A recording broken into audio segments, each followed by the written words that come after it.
Je voudrais m'arrêter sur deux éléments que vous avez cités. D'abord, celui de la responsabilité sociétale de l'entreprise qui, justement, exploite, n'est-ce pas, ces ressources minières. De quoi s'agit-il exactement? Pouvez-vous, Excellence Monsieur le Premier ministre, nous fournir, par exemple, des exemples concrets, peut-être des expériences en Guinée en l'occurrence?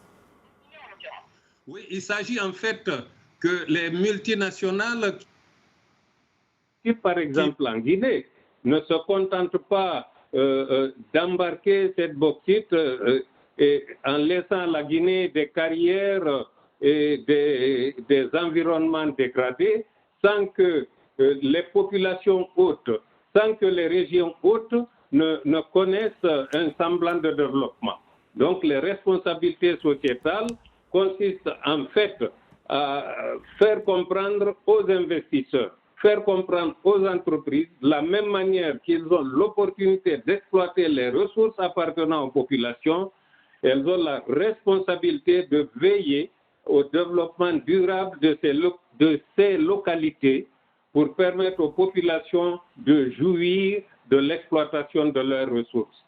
Cela est valable en matière de services sociaux de base, cela est valable en protection ou restauration de l'environnement, c'est également valable dans la création des emplois directs au niveau de ces localités.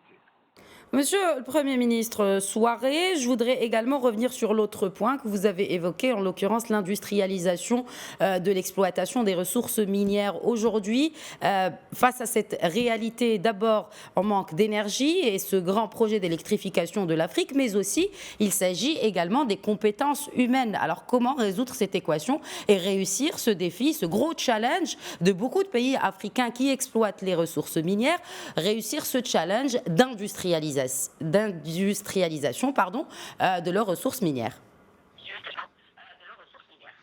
Tant que les économies africaines seront des économies à taille limitée, individualisées, il sera très difficile pour l'Afrique de profiter pleinement de ces ressources minières.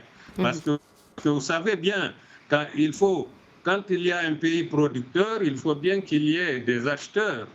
Là se pose le problème de marché. Nous devons élargir les marchés. Mais bien entendu, comme vous le dites, cela suppose de la présence de ressources énergétiques pour la transformation. Malheureusement, ce n'est pas toujours le cas qu'un pays concentre à la fois et des ressources minières et des ressources énergétiques suffisantes, d'où la mutualisation à l'échelle sous-régionale ou continentale dont je parlais tantôt.